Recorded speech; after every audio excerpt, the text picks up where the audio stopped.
That's always nice. All right.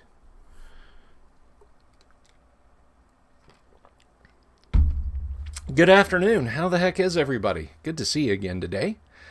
I'm your humble, handsome, happy, hairy host, Bill Sylvie. Good to see you. Welcome to the Crazy Gibberish Live. And for those of you who might be joining just now, if you wonder why I call this Crazy Gibberish, well, stick around. You'll find out. How's everybody doing today? Very good, I hope. I can't complain. I mean, I could, but who'd listen, right? Hello, Katie. Good to see you. Thank you for sticking around. Or I should say, stopping in. Adam Black, hello. I keep doing my daily, just the miniature videos to get the churn going. And it's kind of interesting to see like the levels of engagement on them versus the longer form streams. It's not a complaint. It's literally just interesting to see that, you know, I can get 75 views in a day on one of those a day or two. And then these will sit at 40 views like forever. It's just that's just the nature of people not wanting to sit and watch me talk about first edition AD&D for 90 minutes. So a couple of announcements. Looks like Rusty will not be joining us this week. I thought we were going to have him in on virtual tabletops. He has got an issue with work and with a pet. His doggo had to have a little bit of surgery on her legs, and so that's taken care of, but you know, he's got to be a good doggy daddy and tend to the pupper. So we salute you, Rusty, and we hope your doggy gets better real soon. But he will be here, I promise. It's just kind of like the Allen thing. But anyway. But hey, I'm in 1080p, right? Finally got that high def stream thing that I wanted. Using 68% of the CPU to do so. But that's okay. I have the CPU to do so. That was my biggest fear, that I would flip it over to 1080p and 30 frames a second and shit would just blow up. You know, my computer would start emitting smoke. But as far as I know, everything is hunky and or dory. It gives me a little bit more room to put the stuff on screen, being able to stream in a higher resolution, and I'm happy about that. So I can talk to my folks over on Facebook and my folks on YouTube in lovely high definition. James Keck, taking valuable time away from his observatory there in Hawaii. Good to see you, sir. Thank you for swinging by. Ricky says, streams aren't popular for viewing. I've gone back and rewatched some of them. Yeah. I mean, I guess if I really, really wanted to monetize this fast, I could put it on Twitch. But then, you know, I'm not 18, female, and possessed of pink hair. So, shows you how much success I'd have over there. Hello, Chris.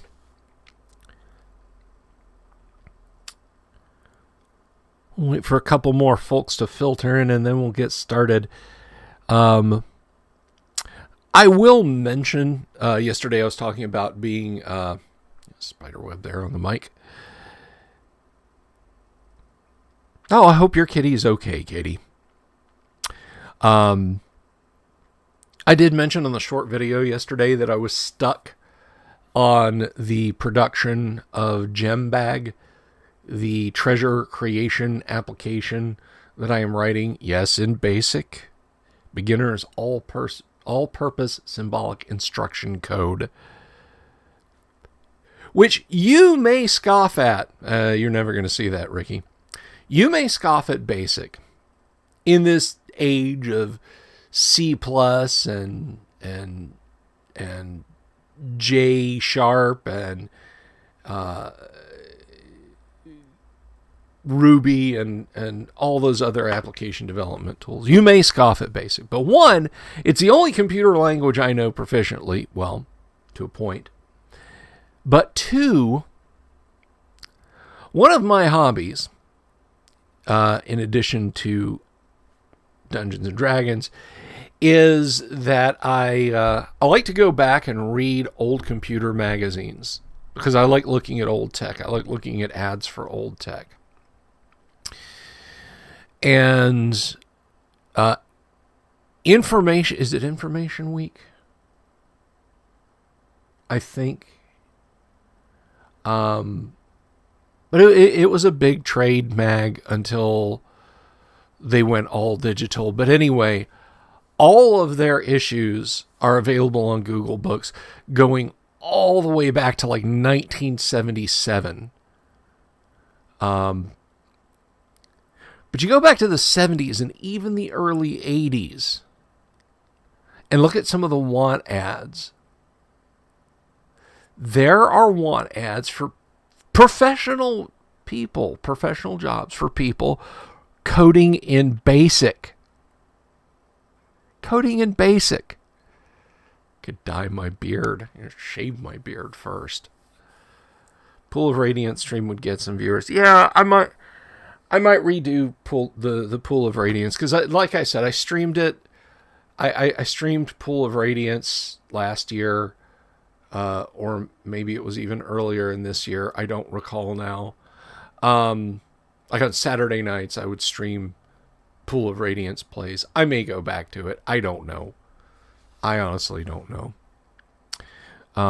We'll see.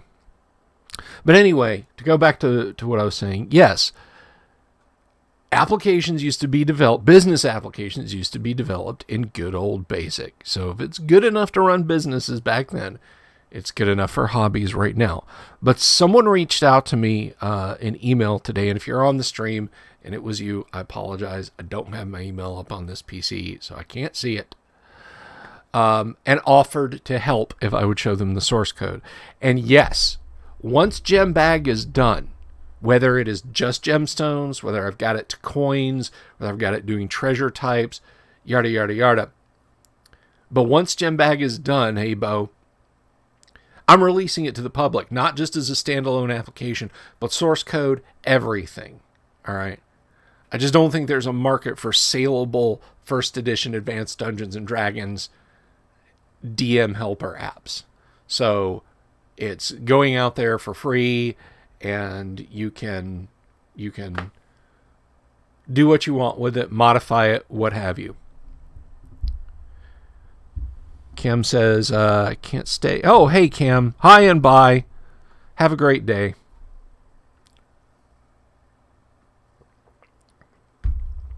So if that person, whoever you are, can really help me out with the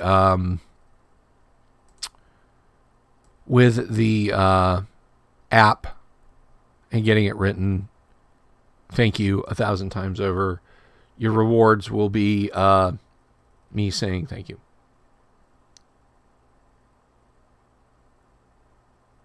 Awig says, I sent you a website that I thought was basic to explain how you could do it. Was it not? Resend that to me, Awig, because I don't remember.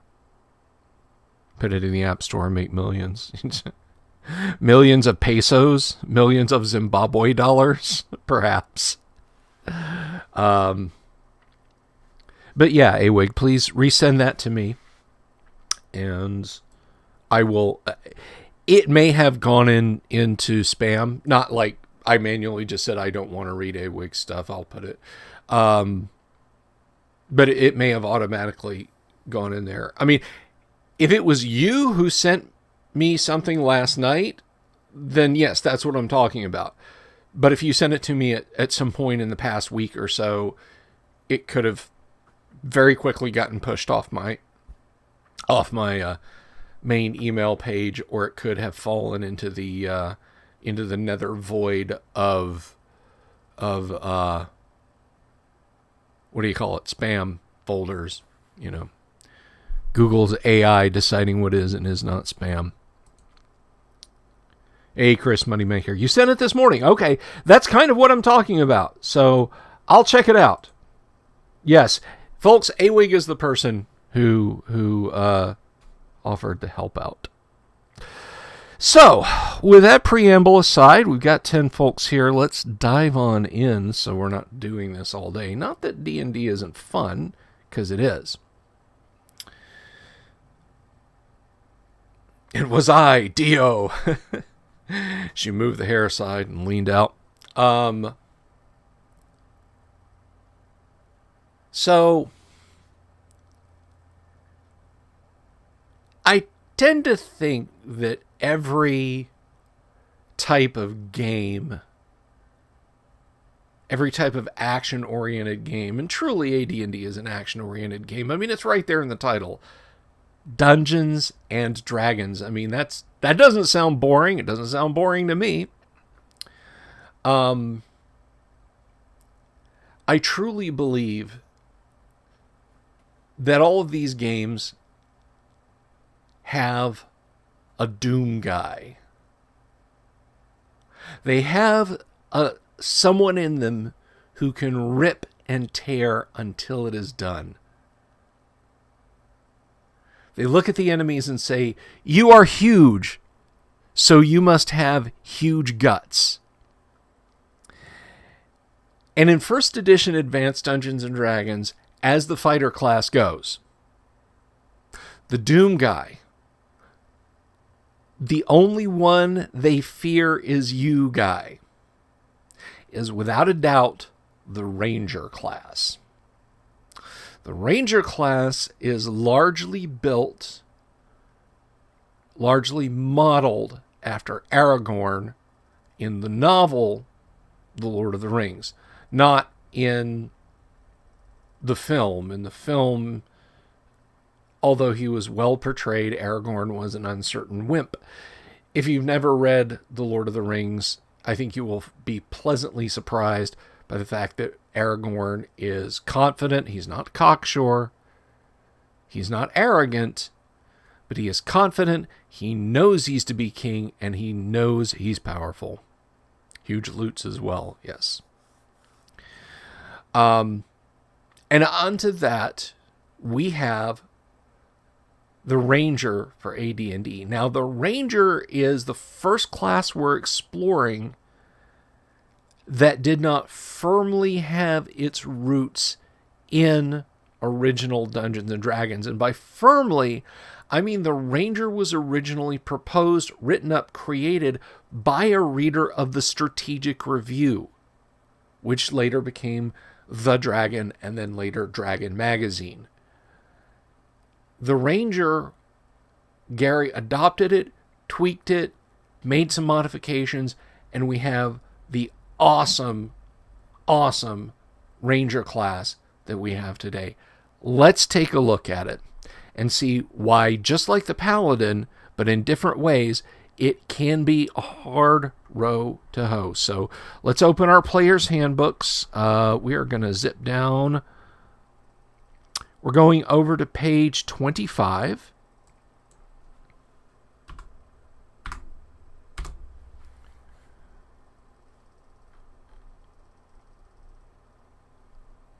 And we're going to take a look at the Ranger. And again, if you're new to me talking about subclasses, in this context, a subclass is not a lesser class. Not by any stretch of the imagination. Now, the only knock on the Ranger is, well, you know what? We'll get to there. So let's look at the description in the book. Rangers are a subclass of fighter who are adept at woodcraft. And that doesn't mean they can make chairs and tables and such. Although if they have a secondary skill of carpentry, I suppose it might. But we'll get to secondary skills on down the line. Tracking, scouting, infiltration, and spying. All Rangers must be of good alignment, although they can be lawful, chaotic, or neutral otherwise. A Ranger must have a strength of not less than 13, an intelligence of not less than 13, a wisdom of not less than 14, and a 14 or greater constitution. If the ranger has ability scores of greater than 15 in strength, intelligence, and wisdom, he or she gains a benefit of adding 10% to experience points awarded by the referee. So already, right off the bat, you're seeing that while you don't need 15s, if you want that 10% bonus, you got to have at least 3 of them.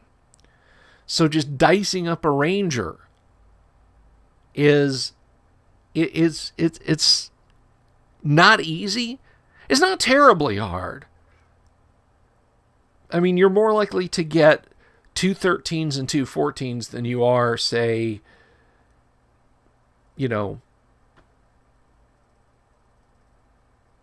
a bunch of stuff that you need to become a paladin, like a 17 or 18 in charisma and so on and etc. This is a lot more potentially possible than getting the paladin. Now, we run into the first disadvantage in our Doom Guy D&D character class. Right over here on page 25, right-hand column at the top. Unlike other fighter types, Rangers have 8-sided hit dice. Now, sounds like a raw deal, but at first level, you get 2 rather than 1. You are a tough mofo. Your average starting hit points for a fighter with no special constitution are going to be 5. For a ranger, your average starting hit points are going to be 8. Now, I have seen it happen. It's not probable, but it's not highly probable, but it is possible.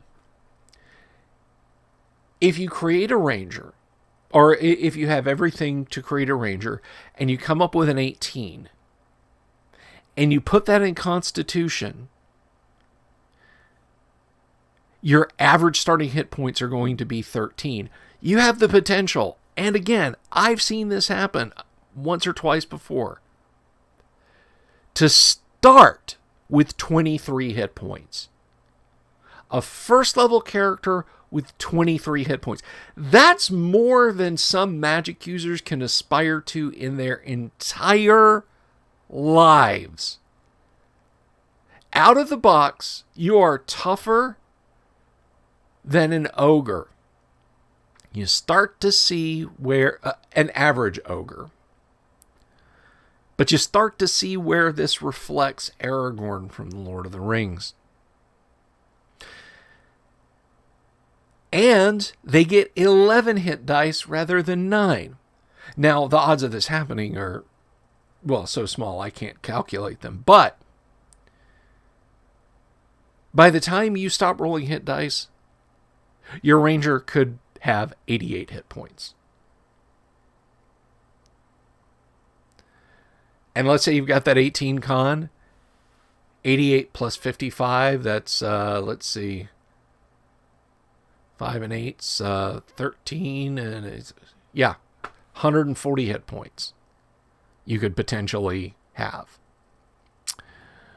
But I mean, the odds are very small, but the point is, Ranger class is very tough. They gain a small amount of magic user and druid spells when they hit the higher levels. If you recall, when Aragorn cures light wounds and casts slow poison on Frodo after he's stabbed with a Morgul knife at Weathertop, I mean, there's a couple of druid spells right there. Aragorn started the Lord of the Rings as a 9th level ranger. Think about that. Or possibly even 10th.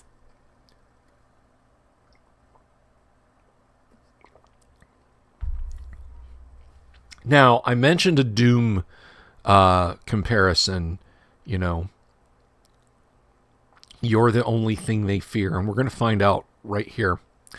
When fighting humanoid creatures of the giant class listed hereafter, Rangers add 1 hit point for each level of experience they have gained to the points of damage scored when they hit in melee combat.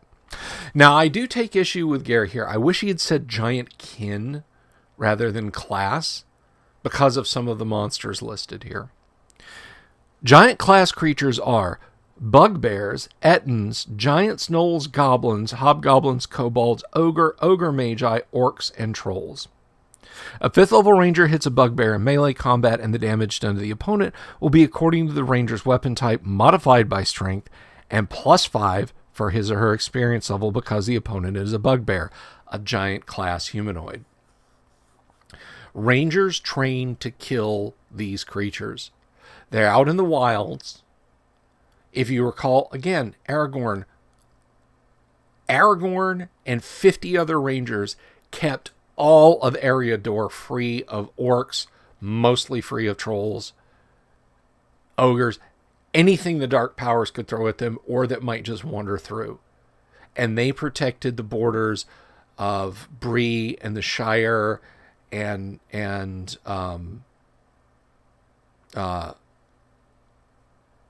basically everywhere in the northeast, or northwest rather, of Middle-earth.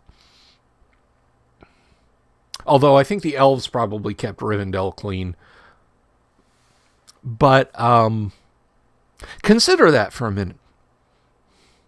A 5th or 6th level ranger with a strength bonus, let's say 7th level because he's getting multiple attacks per round. And that's something I didn't really touch on with fighters, and we'll go more into this in the Dungeon Master's Guide. The 1st edition AD&D fighter gains attacks per round versus creatures with less than 1 hit die, which includes kobolds and goblins, equal to their level. So a 5th level fighter confronted with 5 kobolds can attack all 5 of them in 1 round. Let's make that a 5th level, or rather a 7th level ranger. 2 attacks every 1 round. Let's say in the first round, he misses all 5 kobolds. In the next round, he gets all 5 attacks twice. 1, 2, 3, 4, 5, 5, 4, 3, 2, 1. And assuming he hits on every one, that's 5 dead kobolds. The maximum hit points your stock and trade kobold infantryman is going to have is 4. A 5th level ranger attacking a bunch of kobolds, even a 5th level ranger attacking a bunch of kobolds, just tell me whether or not you hit and mark that kobold off. They're bad. And again, they're the only ones that they fear. Rangers surprise opponents 50% of the time on a 1 through 3 on a d6, and are themselves surprised only 16 2/3 of the time on a d6 score of 1. Rangers can track.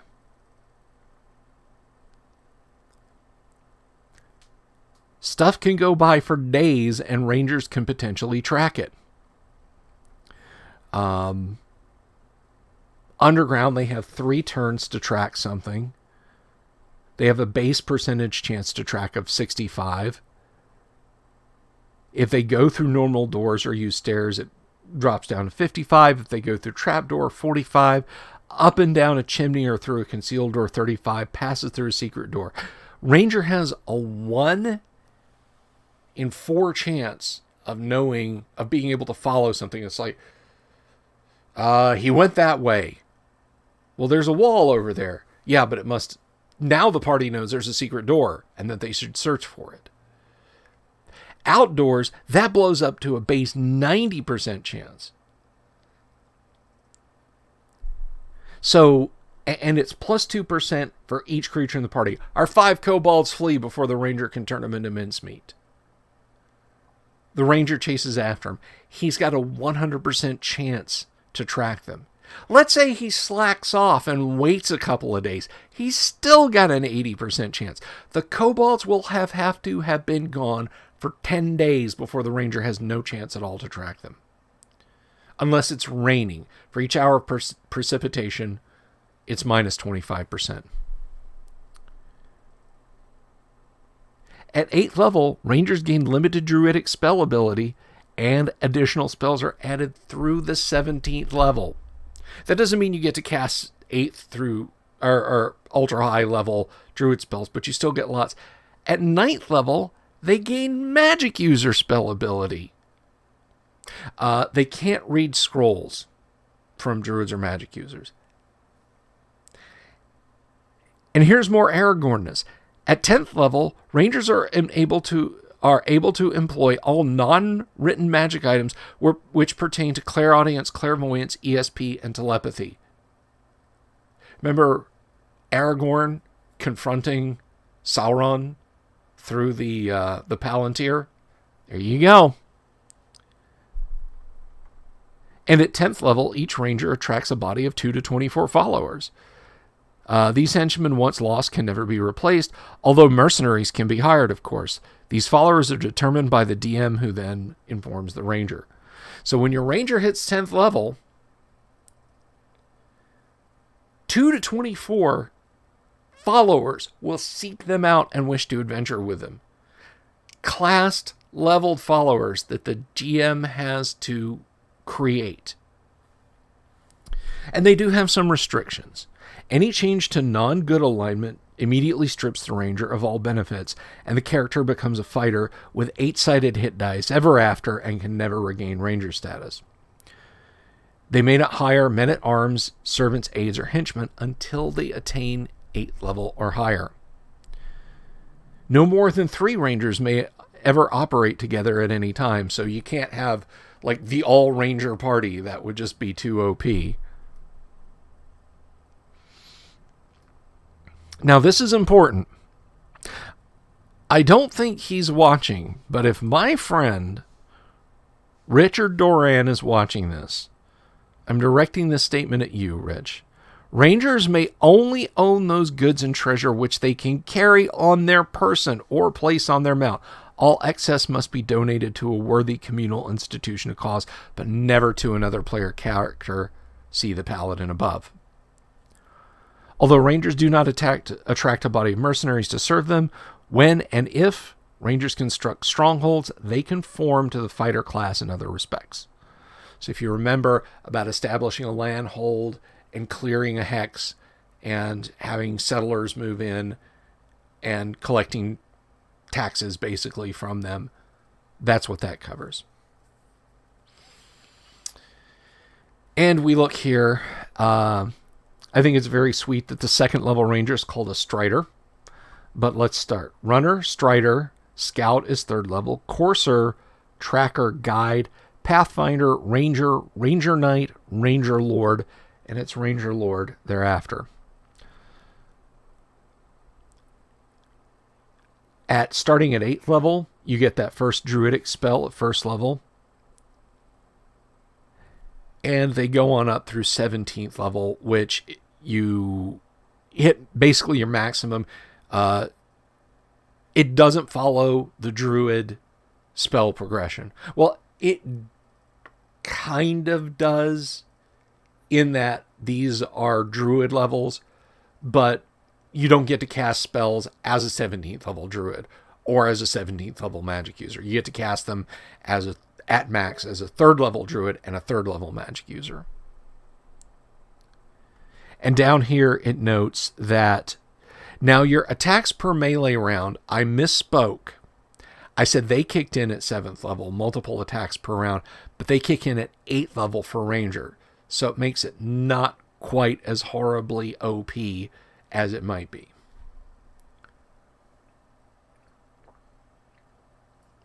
Now, we're going to look at some multi-classing options for rangers when we start talking more intently about multi-classes. But unlike the paladin, a ranger has the ability, or I'm sorry, an elf has the ability to take the ranger class. Well, a half elf does. Let me scroll up a little bit here. No, it just tops out.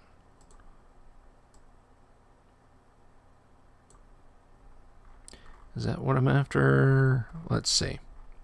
If you check out, here we go.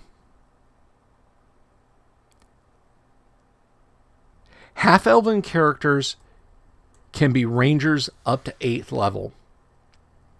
Unlike paladins, who must be human, rangers can go all the way up to 8th level. With the stricture of if they're... Wait, where is it?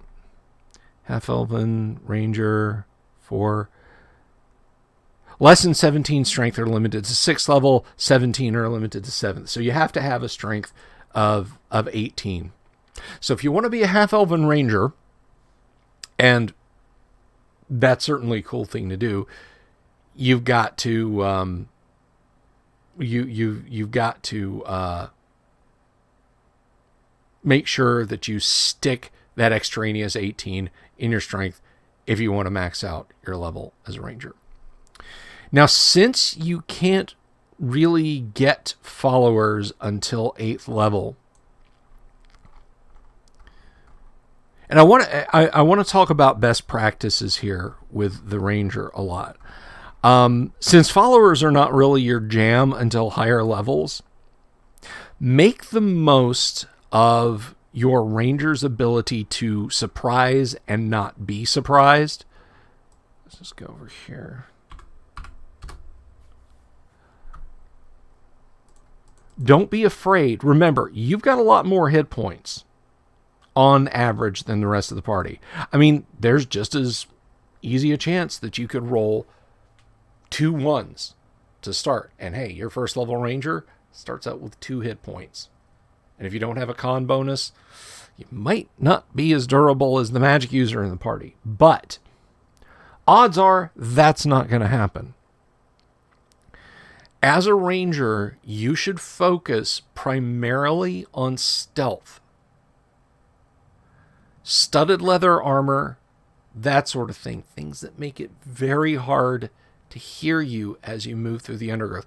Certainly, you can play a tanky ranger and go full plate. Pardon me. Stand toe-to-toe with your opponents and just hack and slay. And there will be a time for that. But early on, I think your best practice is to stay stealthy. Go in advance of the party. Try and sneak up on them. If you're playing a half-elven ranger, you don't even need a light source. You know, a good party for scouting ahead might have a demi-human thief and then a half-elven ranger just a little bit back from him. If something untoward happens to the thief, the ranger can move up in surprise and fight to help protect the thief. So that's just some food for thought. And as we look at the ranger's XP progression, it's almost as rough as the paladins.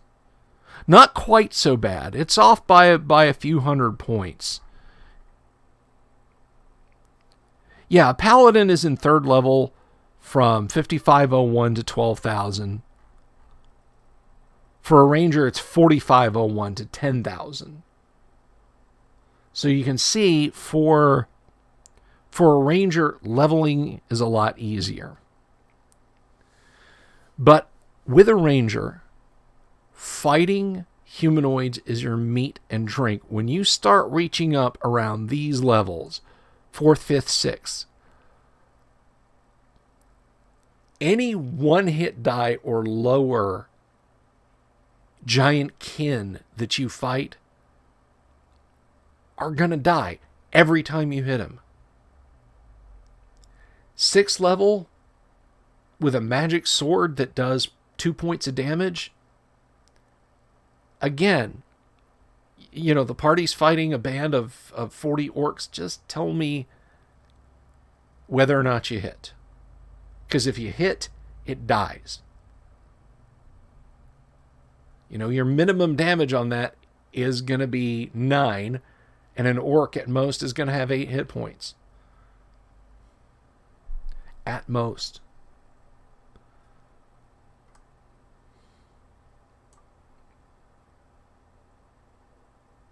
Hey, Juju Eyeball, good to see you. Cooley asks, is a bank account treasure? No, a bank account is not treasure. All right. So let me answer some questions. Let's get to some questions, and then we'll talk some more. Kobolds are absolutely giant class monsters. All 3 feet them. 2.5, Chris, but yes. The question I've always had is, if a ranger can only keep the treasure they can carry on their person and mount till, how will they ever be able to afford to build a stronghold?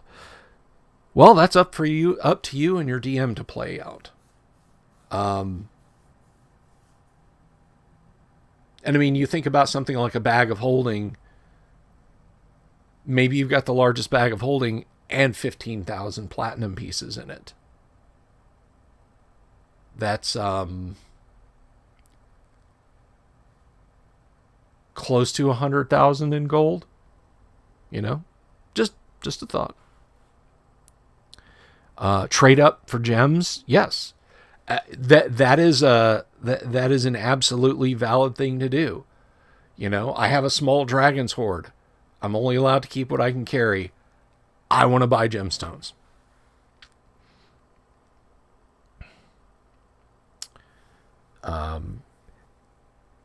Maybe you can game the ranger rules like 403BS do in current times. Oh, 403Bs. You can put money in a stronghold trust. I don't know. I mean, again, rangers tend to be countrymen. As good and as awesome as Aragorn was, he never stuck around a place long enough for people to get to know him in a sense of knowing how good he was. Like, when he reveals himself to the hobbits, or rather just before he reveals himself to the hobbits, Barlaman's like, yeah, stay away from Strider over there. And then Aragorn rightly remarks, yeah, he said, stay away from me. Paul says, Loan Shark Dyer follows rangers around as they get close to level 10 and crushes them with compounding interest. Yeah, a bag of holding full of diamonds. That would work as a weapon. Just dump that over a castle wall. You'd kill anything it fell on. Just this rain of ultra sharp, tiny rocks. Oh, gosh. Sorry.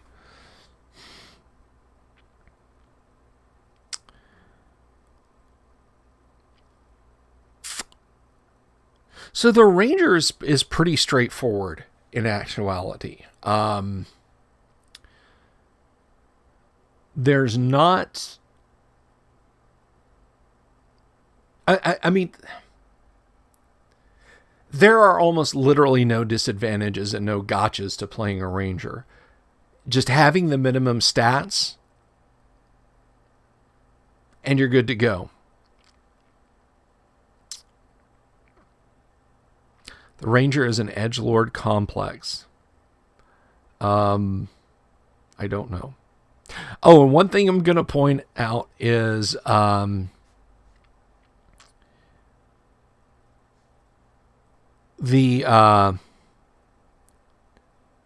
if the question is sitting on the tips of your tongues about what about drow elves being rangers, no, we ain't going down that road. Sorry. Someone asked me about what I discuss Unearthed Arcana. I may do a special part of the course, as it were, at the end, where I discuss the pitfalls of Unearthed Arcana and why you should be very selective about what you use, and we'll look at stuff like that. But that's not right now. Humans and half-elves.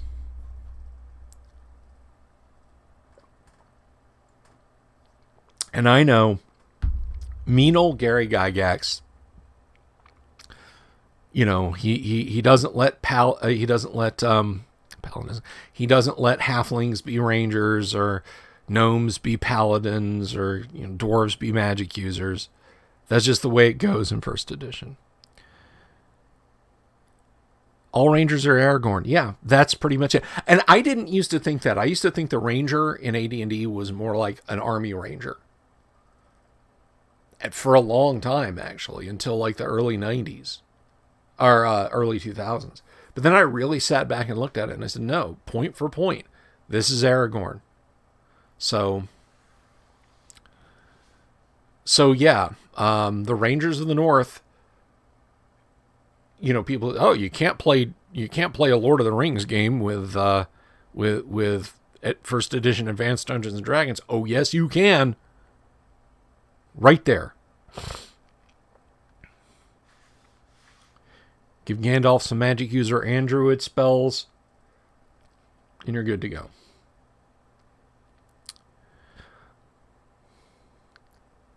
Is it old Drizzt, whatever his name is? Ricky, is that what you were talking about when you said Rangers and Edgelord complex?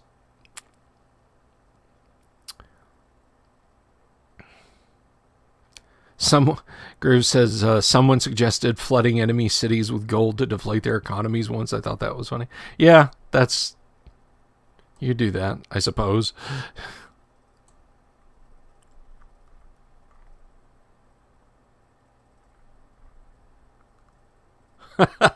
I will put Conan in Middle Earth faster than you can say Crom.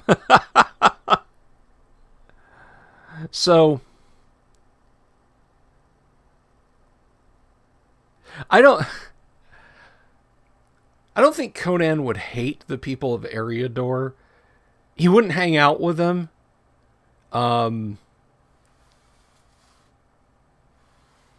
He'd think the Gondorians were too snooty. He would probably work best with the Rangers of the North. The enemy is just black sorcery, and he's not going to have anything at all to do with them. Might work for the Haradrim as long as they weren't working for the Dark Lord Sauron or the Corsairs of Umbar. Ever since Drizzt, Rangers have been dual-wielding edgelords. Well, I unfortunately can't do anything about that. But I can tell you that the proper play for a Ranger in first edition AD&D is not a drow elf who dual wields scimitars. The proper play for a Ranger in first edition AD&D is Aragorn from the Lord of the Rings. So I think Conan would try and conquer Middle Earth. I think Conan would get along with the Rohirrim just fine. He could keep up with Hobbit mules. That would impress the crap out of the Hobbits. Conan comes stumping into the Green Dragon Inn, orders the board of fare, and proceeds to chow down like a hobbit. They would be cheering him on. They would tell stories about that for generations. He'd chop Bill Ferny in half vertically. Like when Bill Ferny came out to make smart mouth remarks about Conan walking into Bree, he would walk over, draw his broadsword, and just shriek. But anyway, to go back to the Ranger, really the best practices as a fighter, other than the issue of men-at-arms, Ranger sits at a good crossroad between a truly stealthy character class where your fighting is all about finesse and just an absolute tank. Like I said, the Doom guy. You are the only thing they fear. When a Ranger walks into a room full of goblins or orcs or kobolds, he should draw the bolt behind him to seal the door, and he should then hear "At Hell's Gate" from the Doom 1 video game or at Doomsgate start playing when he draws his sword. All them goblins are going to die.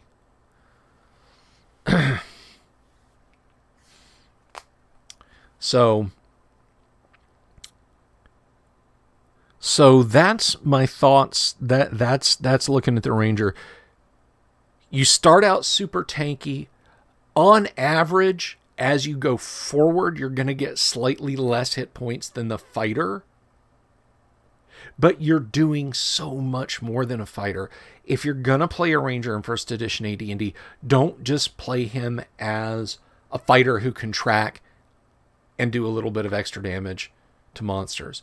Look at all the stuff that Rangers can do.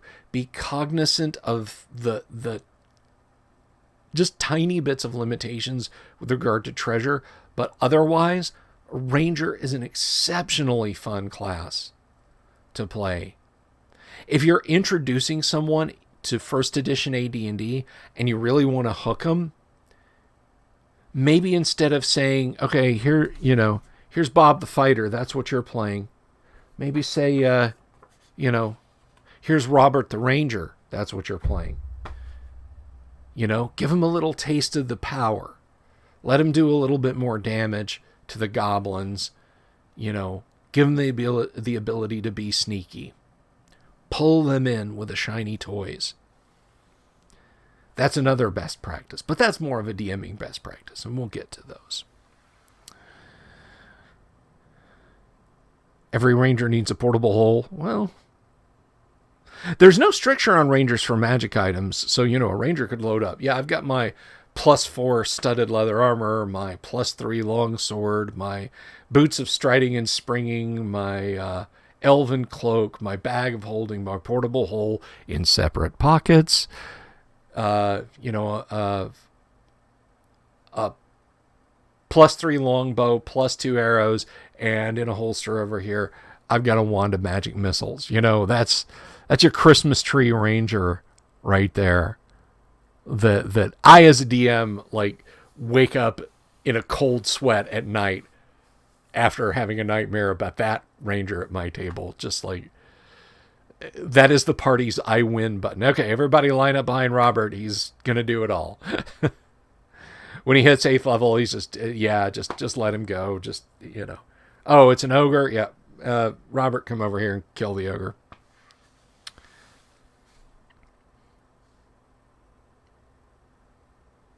That plus bag of holding can be scary. The monetary issue wouldn't be a problem. Within reason. Remember, a bag of holding does weigh. But they can also roll up a bag of holding once the items are in it and put it on their horse. Is his name Chad? Yes. Chad the Ranger. That's it. That's the name we're using for Rangers going forward. Thank you, Bo. They're Chad. Chad the Ranger.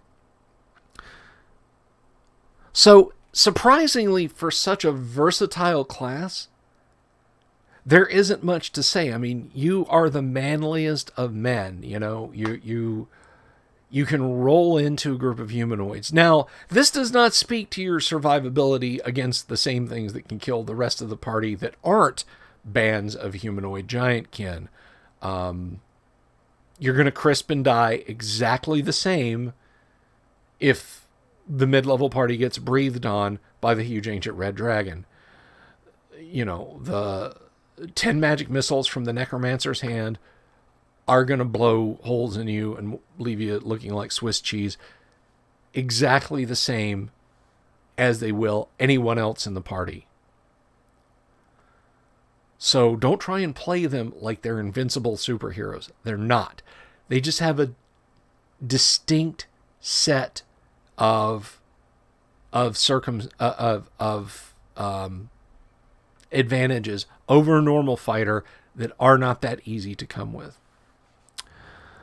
Some good monster counters to Rangers. Yeah, okay, that's a little over on the DM side of the thing, but in this specific case, since we're talking about the class, anything that's not on that list. If the party's got a Ranger and they're using him as the I win button, make him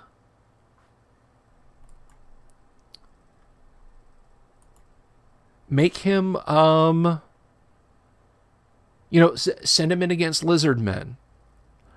Rangers don't have any particular detect trap ability. If they're going to be sneaking ahead by themselves, pits, nets, deadfalls, they're as susceptible as anyone else to a hold person spell. And again, we'll go over this when we get into DMing. You should always use spellcasting monsters. I don't mean monsters like liches or, demons or anything like that. But, and again, more on the DMing side about this, but all of those monsters that I listed that Rangers can just go in and just slaughter, all of them have the potentiality to have one of their group that is a tribal shaman or witch doctor, which is roughly the equivalent of a cleric and magic user. Well, the shaman is a cleric, but a witch doctor is a combination of cleric and magic user for monsters. So the ranger goes into the room. He's doing his murder all the humanoids thing. Witch doctor in the back hits him with a dispel magic, causes all of his magic stuff to short out for a round, or hits him with whole person.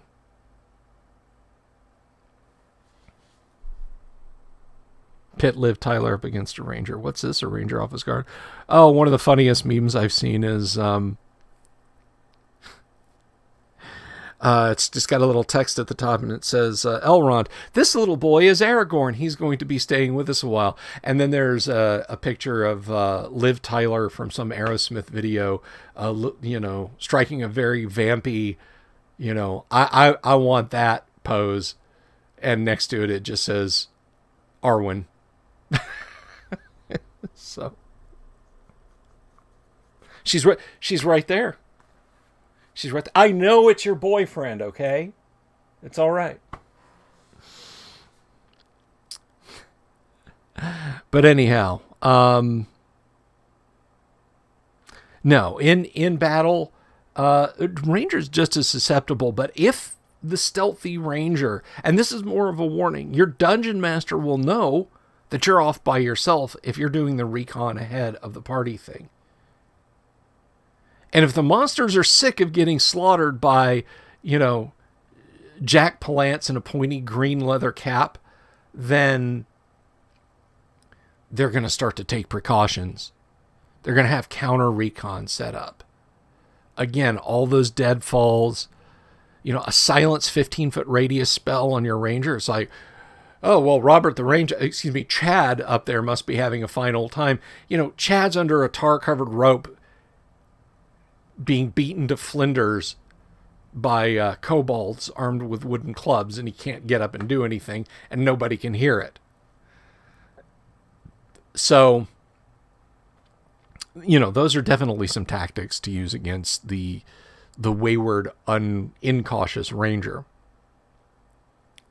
So just be aware of those things. So any questions, any comments, any concerns about the ranger? Guys, I really, really do think the ranger is one of the neatest classes in first edition AD&D. I think the neatest class in first edition AD&D is the bard, but we'll get to that. Don't worry, the bard is coming.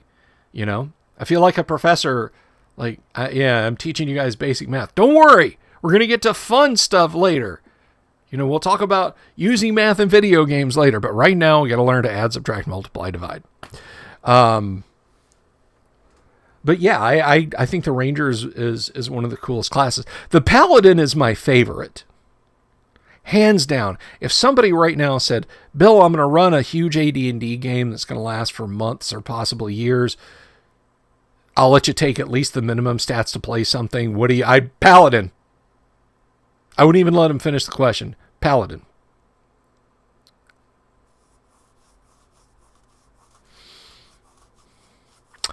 Katie asks, do they get an animal companion? Okay, so Let me go down. Ricky says, how does dual wielding work in AD&D? Now, dual wielding is kind of an interesting thing in AD&D. A character can fight with a longsword, short sword, dagger, or axe in their dominant hand. We'll say it's the right, just to make sure, in their dominant hand. In their offhand, they can wield a dagger or an axe, or I think a short sword. I'll have to go back and check if Mr. Grooves wants to mention.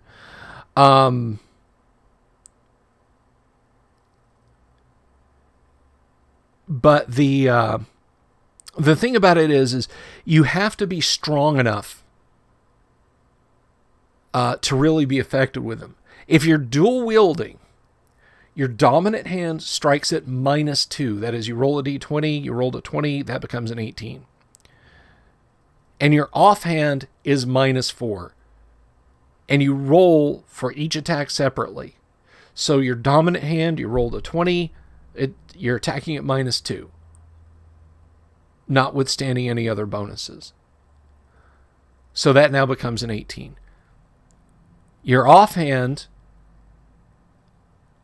you strike and you hit for, you strike at -4 rather.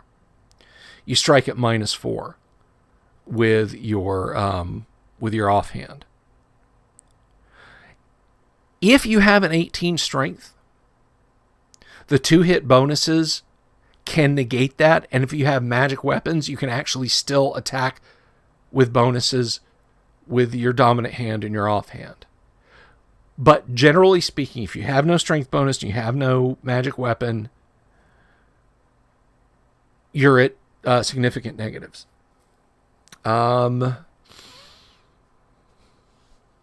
Let's see. So that's how dual wielding works, Ricky. Katie asked, do they get an animal companion? No, but they can.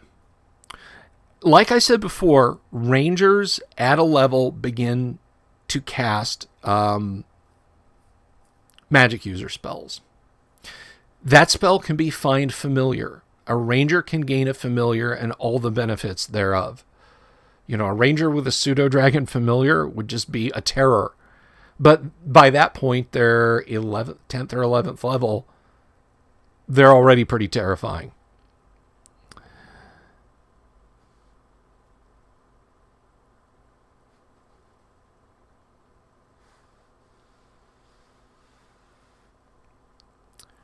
They can get animal companions when they get higher levels if they roll one as a special follower.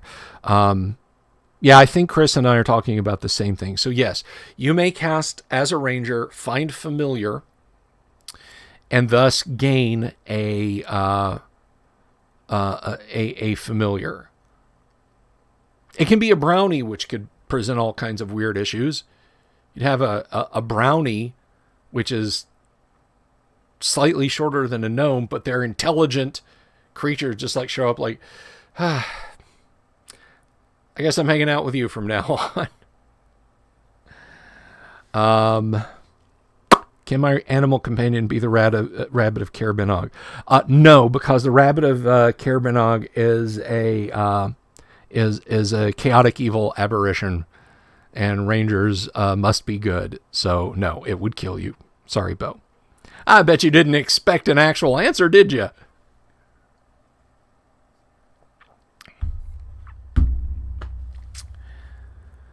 Oh, goodness. So, on down the line, practices as a ranger, definitely use your spell abilities. If you're still adventuring when you're at those stratospheric levels, the ability to cast a couple of Cure Light Wound spells or even slow poison, neutralize poison, and then later, being able to toss out a magic missile spell or summon a familiar, that sort of thing. Those are definitely good tactics to engage in. You should absolutely do that. if you're a ranger. But don't rely overly much on your spell casting. I mean, look at the table there on page 25. At 9th level, you get 1 magic user spell. So don't think, haha, now I'm a fighting magic user. You now have that as utility. You now have that as utility. And I mean, your first spell may be read magic, which in itself is not necessarily a bad thing for a ranger to have. Again, if you go back to the ranger scouting ahead roll,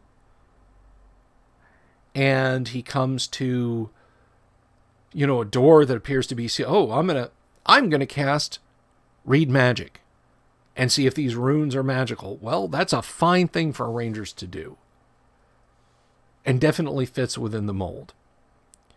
Now, by the time you get up around, level 14, you can cast a couple of magic user spells.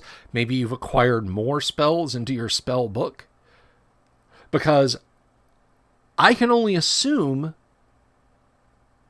that ranger magic user spells must be kept. There's no indication that it's any different. So your ranger, if you want him to use those spells, you're going to have a spell book. The DM is going to have to go through the process of determining what your starting spells are, because you are effectively a magic user, or a magic user capable character at that point.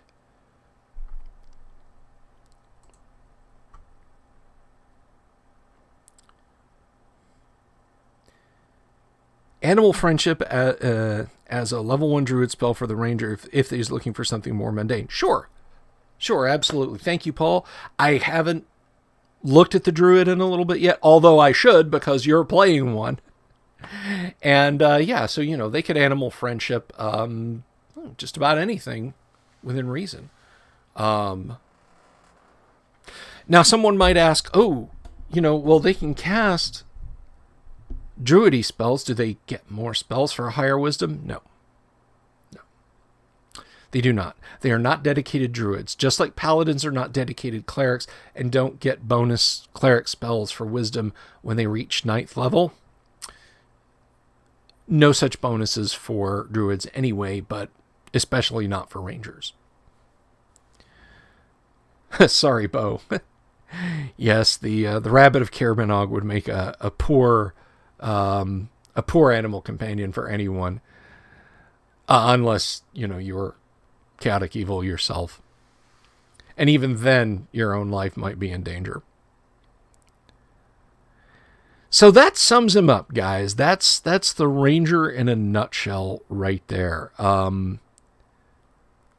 Tomorrow so we've looked at all the fighter subclasses. Tomorrow, I think we're going to take a look at the druid. We talked about the cleric. Let's look at the cleric subclass, the druid. Are they just hippie clerics? No, they're not. They do have some unique advantages also. So we'll look at that. And then Monday, we are going to look at the illusionist.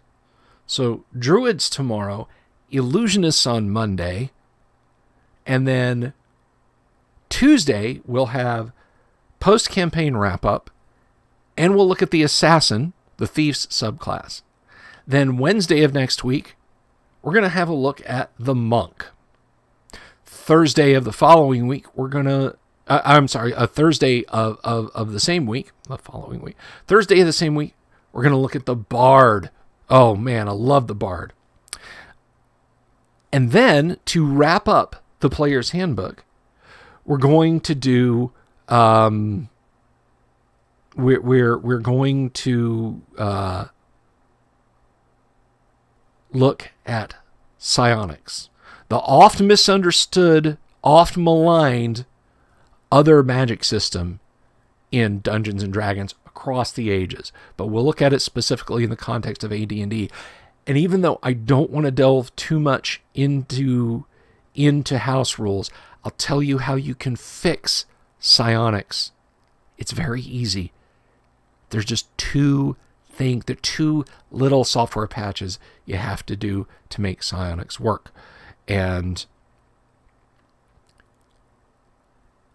if Gary didn't have such a penchant for getting cranky about rules questions about AD&D years after he left TSR and was developing other games, I would have suggested these to him and said, can you give me the Gygax stamp of approval? But you'll see that when we get over there.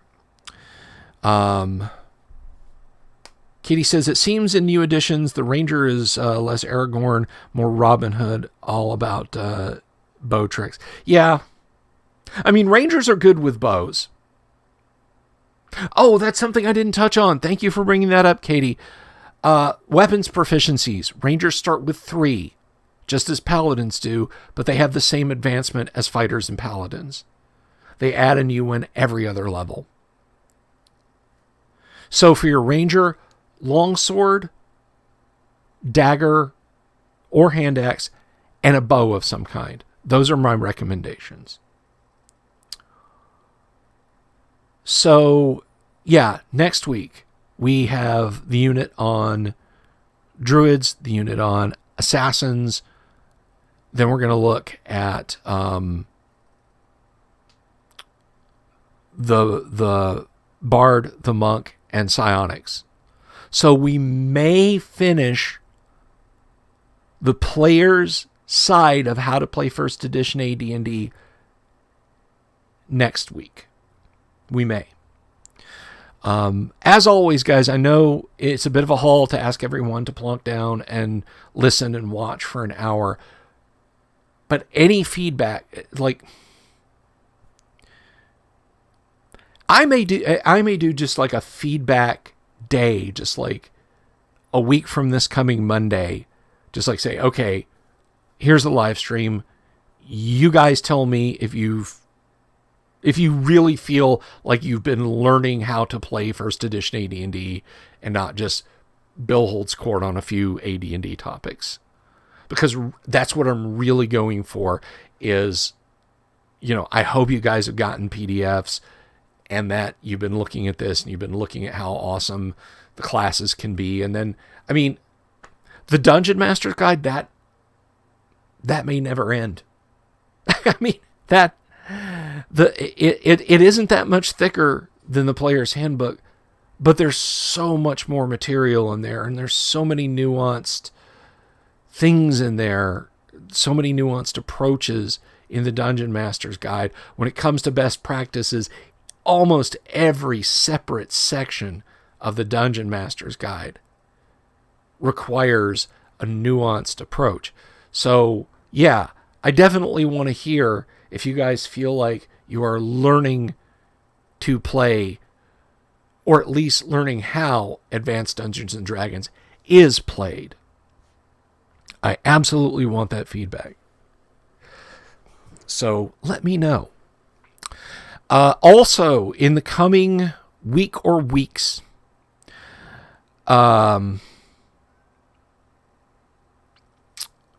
Ricky says, I'd like to see a sheet with a sample character each time. I may do that. Well, thank you, Adam. That's the kind of feedback. In the coming weeks, guest-wise, we've got some real humdingers lined up. Gabor Lux, who is probably one of the better old-school gaming type persons when it comes to writing and publication. Gabor Lux will be on the show. We haven't nailed down a date yet, but that's in coming weeks. I have mentioned before Alan Grohe, one of the most knowledgeable people about Greyhawk. Alan will be on. And Alan has worked with some of the greats. And Rusty Schaefer will be on next week, I believe, unless he's not. And I don't mean that in a smart aleck way. I just mean, we do this in the middle of the day. Rusty's busy in the middle of the day because he's got a really important job. So we'll have Rusty on, even if I have to do like a day stream and then a night stream where Rusty can come on and talk about virtual tabletops. We'll talk about that. So We'll go ahead and wrap it up there today. Thank you, everyone, for stopping by. Groove says, please don't assign homework. No, I won't. And Ricky says, Pool of Radiance games won't let you do a wield. Nope, they will not. I should get Tracy to color a page from the AD&D coloring book so you can hang it on your studio. I actually have a friend who's done that, and I may ask Jeff for a print to get me a print. I love psionics, but I'm a Dark Sun DM. Well, that's Dark Sun. But anyway, have a wonderful day, guys. I'm going to go do some stuff. Short form video up later tonight.